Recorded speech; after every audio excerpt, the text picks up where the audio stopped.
The Institute of Religious Science presents its dean and founder, Dr. Earnest Holmes, world-renowned author, philosopher, and spiritual leader.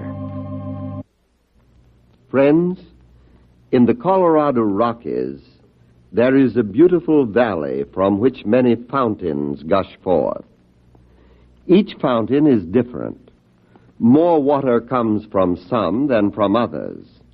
But there is only one body of water at a deep subterranean level that flows through each one of them. Here is a great spiritual lesson. You and I and everyone has a direct and an individual relationship with this thing called life, which is ever seeking an outlet through us. God is the original ocean of all life that flows through everything.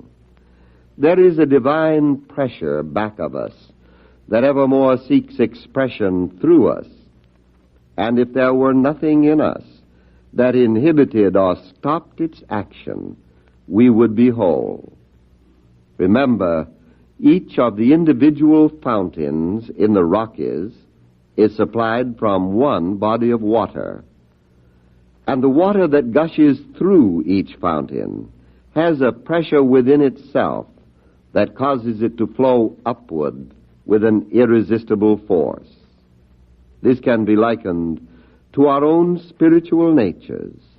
We are all individuals, each having his own thoughts, feelings, hopes, and desires, but each being directly and intimately connected with the one divine life and energy and power.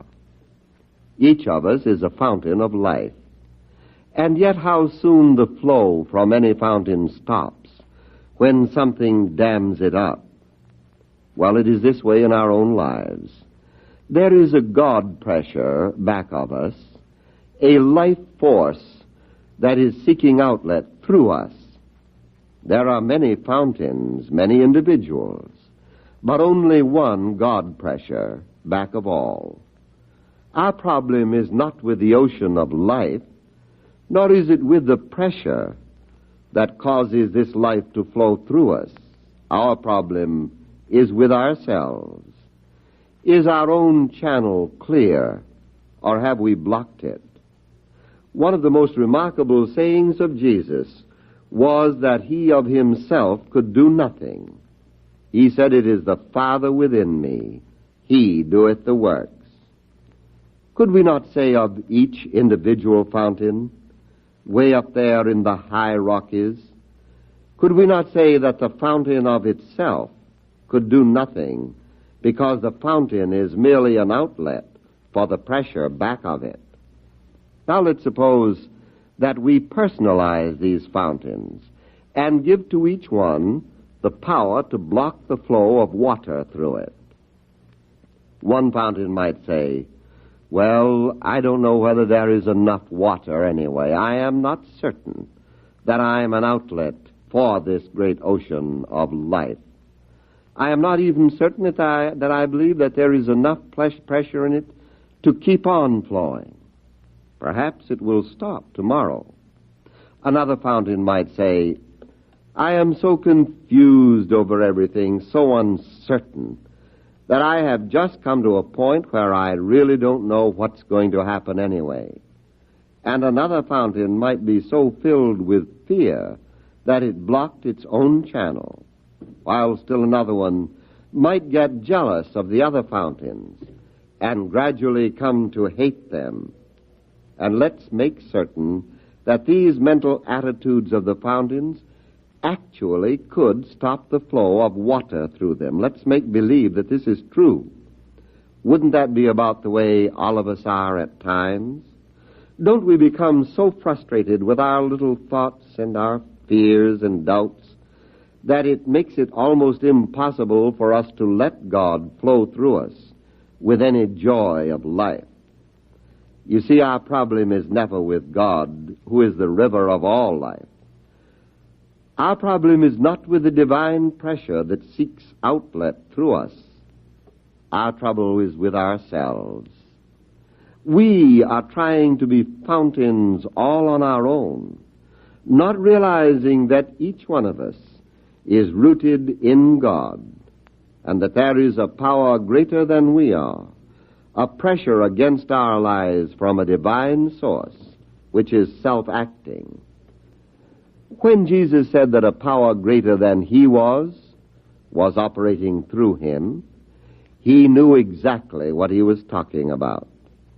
And because Jesus kept the passageway of his thought clear, this mind was able to work through him. Jesus never made any complicated statements. His words were simple and direct. For instance, Jesus said, "There is a peace at the root of your being." You didn't put it there. It was there before ever you were born.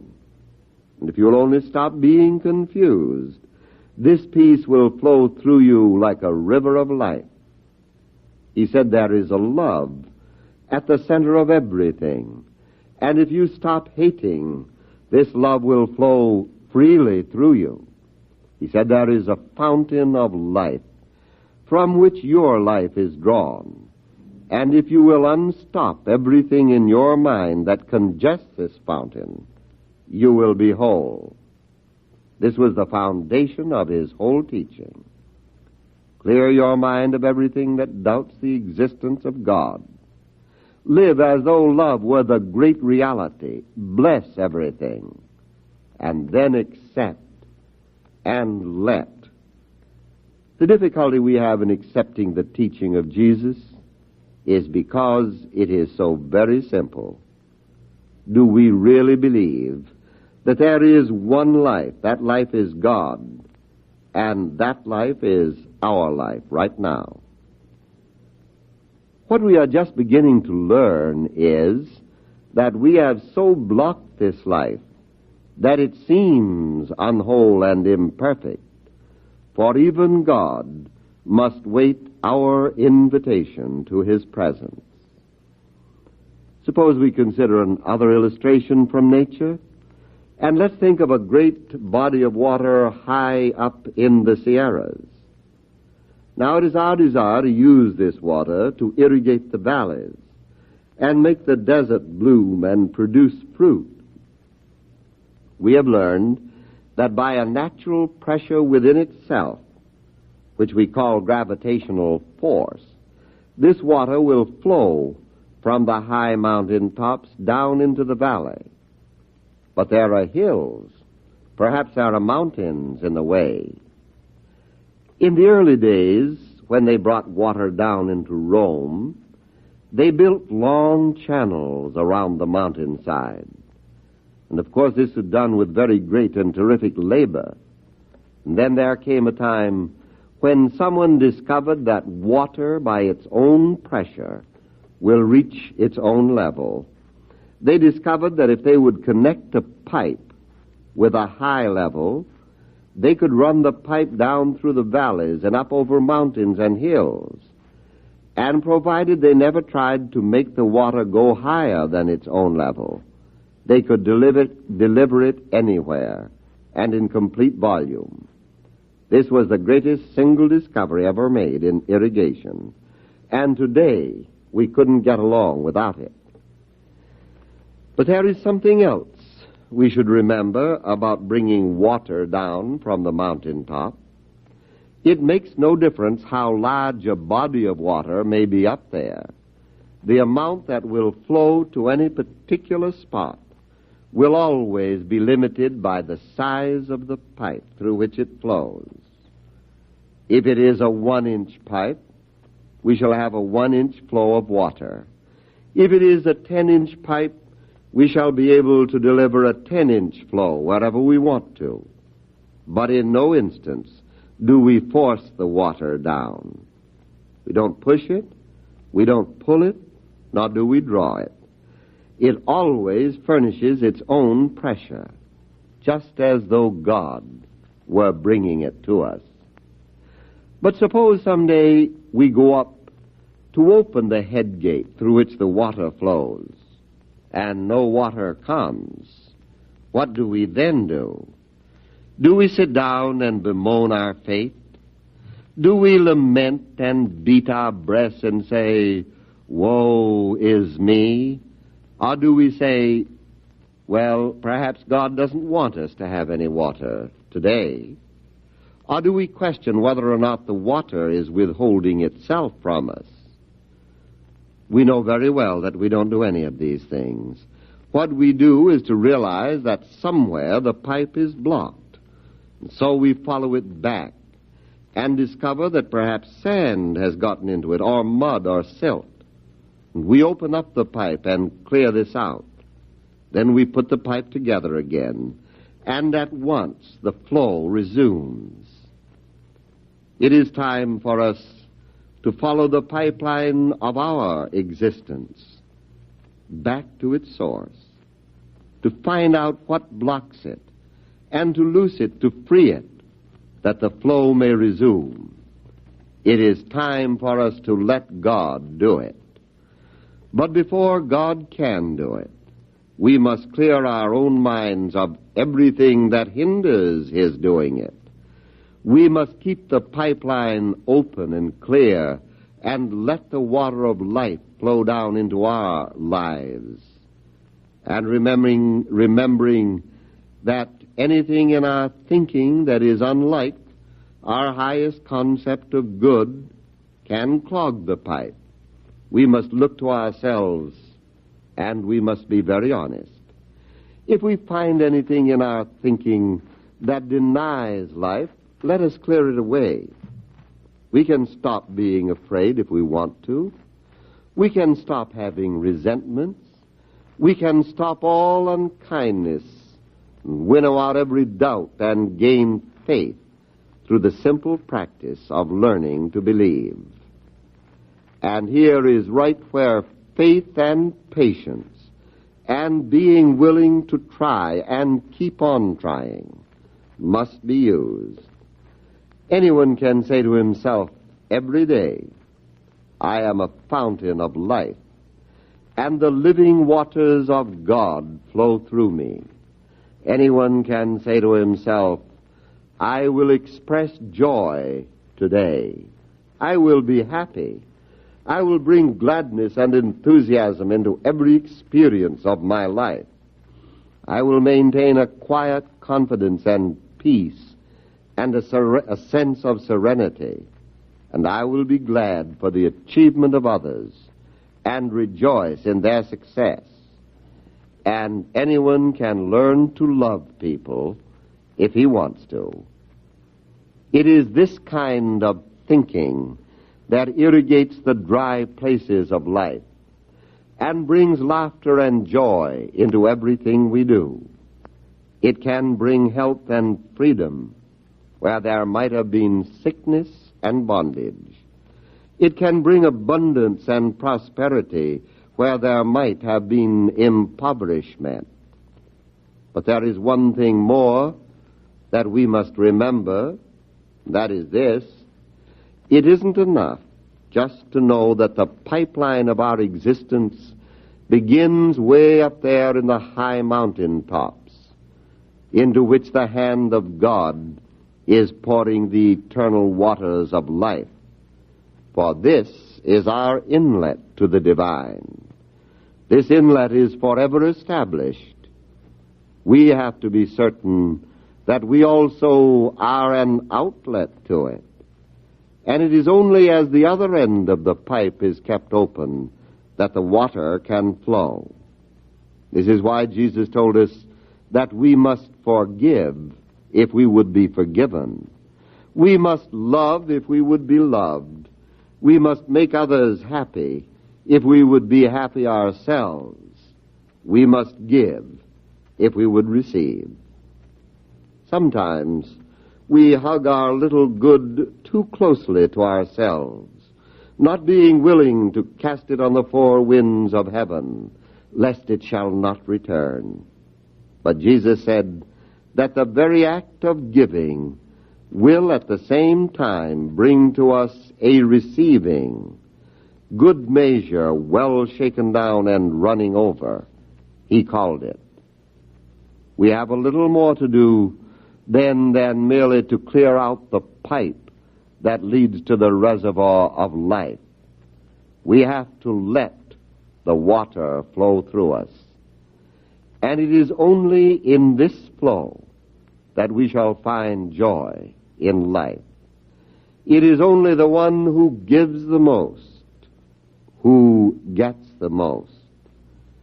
And so let's learn to draw the divine substance down into our lives, and as freely as it has been given to us, let us give it to others. Thus alone shall we be made whole.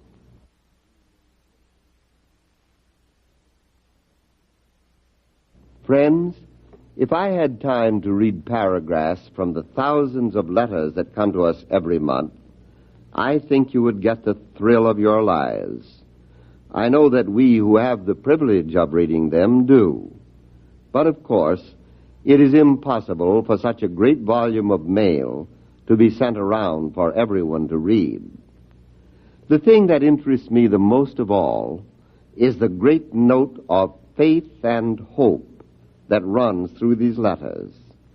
As one writer has said, and so truthfully, if people will only read and take heed, there should be a tremendous amount of spiritual awakening from the lessons you are sending out.